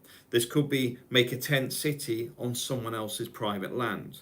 This could be trying to change the environment on how people farm or whatever, without actually engaging and understanding how that environment functions. Because a lot of this stuff is already there. Reality is, some of the problems I see in the Philippines is petty theft. I grow potatoes in my garden. I grow mangoes in my garden. I grow bananas, chilies, you name it. Because to be fair, my father-in-law came from a big farm land, so he grew a lot of stuff. He spliced mangoes and stuff. But the amount of theft is ridiculous. I don't chat too far into political stuff. Yeah, it's always worth, just because it changes by the day. So for me, it's a lot more to do with the logic side of it for me. So like the NGO stuff, like I say, a lot of the answers are already there. We need to teach these people how to farm. We need to look at the school curriculum. A lot of the kids already are being taught this stuff in the Philippines. If you look at the reality around malunggay, if you look at malunggay, neem, malunggay is a really healthy plant. They brew it in the tea, they brew it in stuff. It gives a long life to people. Malunggay is a really good plant. Neem, the neem leaves, you boil them up. Sorry, not boil them up. You burn them. They paralyze the wings of mosquitoes and stuff like that. They already know all this stuff. The issue is why aren't they using it? A lot of this is around the petty thefts, and I don't think they talk about petty thefts too much because the problem is the government's stealing more than anybody else. You'll see a lot of signage in half-built roads where they go by the efforts of, and it's got a banner of the governor, the mayor, the whatever. And the reason it's only half-built is because they stole the other half of the money. Have I considered sponsoring a school in the Philippines? Too much corruption for me. I'd have to be there myself. I don't want to be doing that full time. We are looking at another option on that to do with a training school, but like I said, I've got a few ideas. Until the first ones bear fruit, I can't. It's going to be like a domino effect because everything is clicked to the next one, to the next one, to the next one. Because there's a few people involved, so I don't really want to talk about it too much because I know some of the people are involved. They're waiting to see, so let's not count the chickens. When are you moving back permanently to the Philippines? Any concrete dates? At the moment, no. Simply because the kids are in their high school years, so for me it's going to be more a case of when they get a bit older to go back full time. I'm gonna like to go back, so for say 3 months in a year. Once I change the the dynamics of how I work at the minute, because at the moment I can probably get 2 weeks a year, or at a time off at maximum. So if I can change that to a month, then that's where I need to be, so I can actually spend more time there. Because there's no point going to the Philippines for a week or two. It takes me, about 19 hours the flight each way. So I've lost 2 days on the flight. So there's nothing solid about moving back there yet. I mean, I miss it. I'll be honest with you. I like the freedom of it. I like the culture. I like the people. My wife's settled here as well, so she's content here. So, free trade zones. Yes, there is free trade zones. That's something else that we're looking at as well. I need to understand those because one of the problems. Thanks for your time. So I'd be greatly appreciative of some book recommendation. I'll go through the books. I will do that because what you can't see here is behind this wall. There's actually 4 bookshelves. I think it is, and they're just jam-packed with books because I buy them all the time. Um, yeah, the free trade zones, I'm trying to understand them because it's where the manufacturing is. So one of the big problems, yeah, I'm looking at it. There is something I'm doing at it. We've got somebody in Makati at the minute looking into something for us. But the key to it is the parts, getting parts in and out the country. I'm going to have to deal with. Yeah, okay, my browser crashes. Okay. Yeah, the Makati piece we're looking at, but I'm trying to understand the dynamics of getting stuff in and out the country because I know how the ports can be quite difficult, to be polite. Everybody's sitting there with their hand out. Can you buy property in this place? I'm not sure how the free ports work. That's what I'm saying. I've got somebody looking at the minute because we're looking at manufacturing. But we need to understand the whole dynamics of the politics and everything there. The people I know are very clued up on it. So we just need to, because I'll just put it in perspective. There is a Korean company that imports computers from Korea, South Korea, not North Korea. And they do everything legally, doing everything above board. And then they got the customs guys turned up at their establishment and said, we need to check all your computers one by one. We'll be here for some time. And what they actually wanted was 250,000 pesos to go away. Now, how often they want that money, that's between the owner and whatever. But that's the sort of things I'm looking at. How do we avoid those types of things? Because it is a massive problem.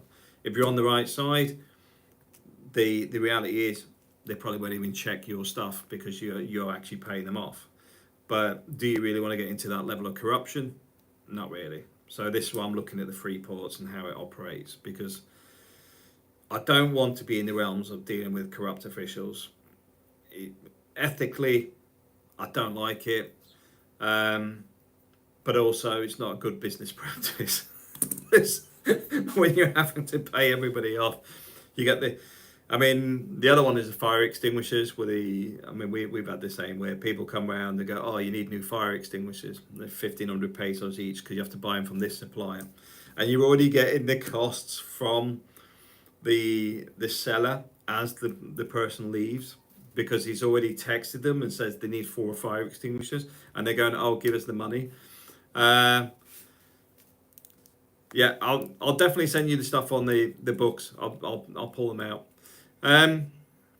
But so the fire extinguishers are a common one all over the Philippines. But suddenly they just want 1,500 pesos per extinguisher. That's probably gone up.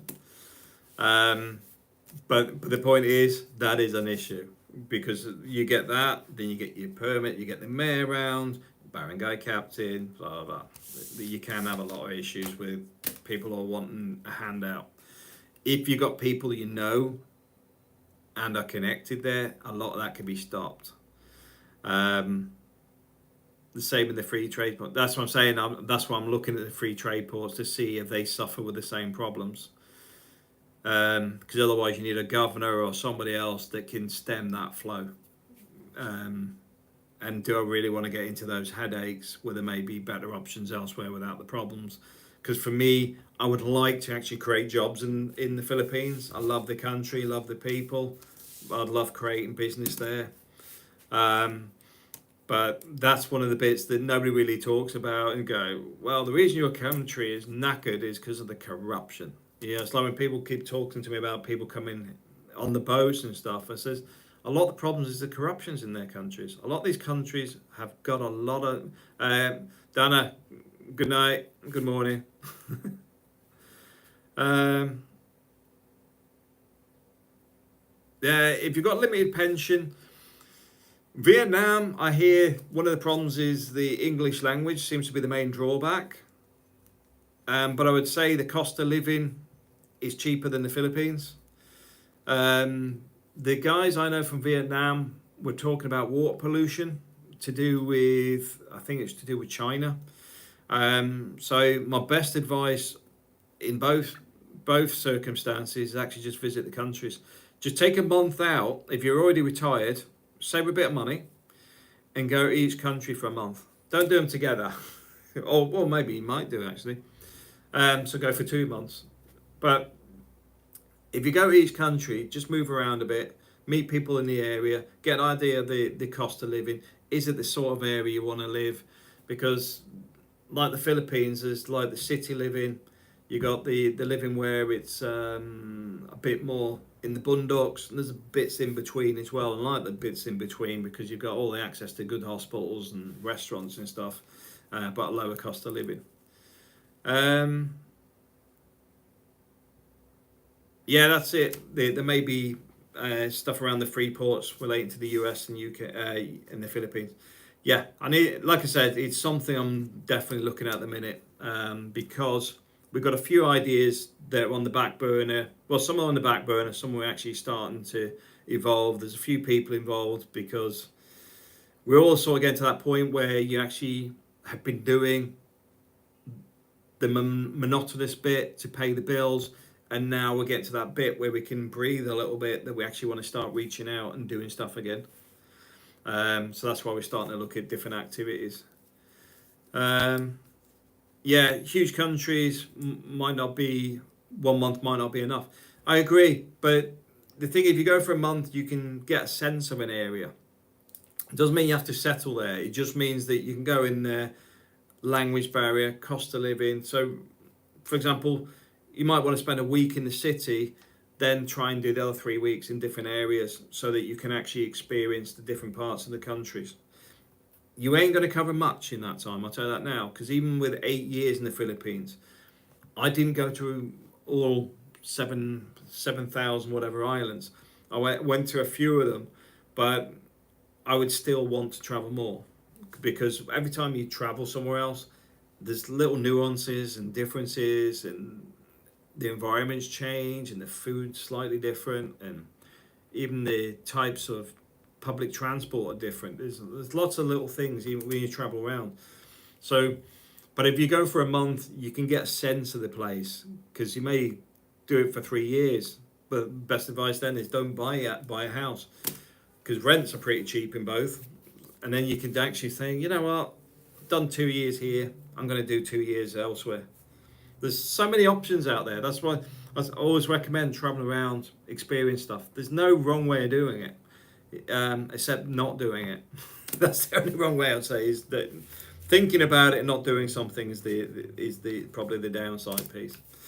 Anyway, guys, I think this is my longest video so far, and I think I've covered a lot of topics. But if you want any topics covered, and I'll have a look at my book list.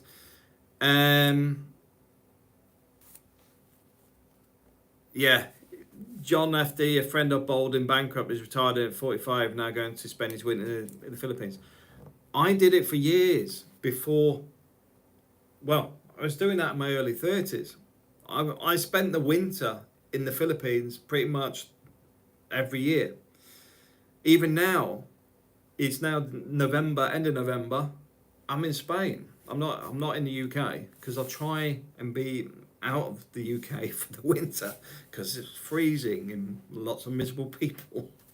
And I don't mean people are miserable. I think the weather in that makes people miserable, because you know I'm into the Christmas thing. I get into the Christmas gig, and it's not because I'm consumerism mad. It's more to do with I just like the making it good for the kids, making it just that positive environment, and just like enjoying the time with the family.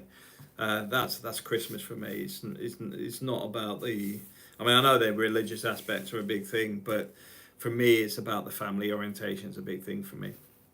But anyway, guys, I'll cut it off there because long video. If you want to talk about any specifics on the books, let me know, because it is a broad subject. Let's be honest. I can cover business books because I read a ridiculous amount. Even on my desk, there's at least 3. But even something simple as this one. So this one's about smart solutions. This is just literally on my desk. but it's actually to go over different types of charts and ways of thinking and how to put things out there and orchestrate, and yeah, there's so many different things we go on there. Same time next week. Yeah, I had to get up. You can see I haven't shaved because I had to get up specifically for this. I was only awake 20 minutes earlier, just enough time to have my first cup of coffee. So I'm going to go and have my other coffee now. But yeah, I did say I'll do these every weekend on Sunday at 10 o'clock, so I will do. All right, guys, have a great weekend of what's left of it, and take care. Thanks for watching.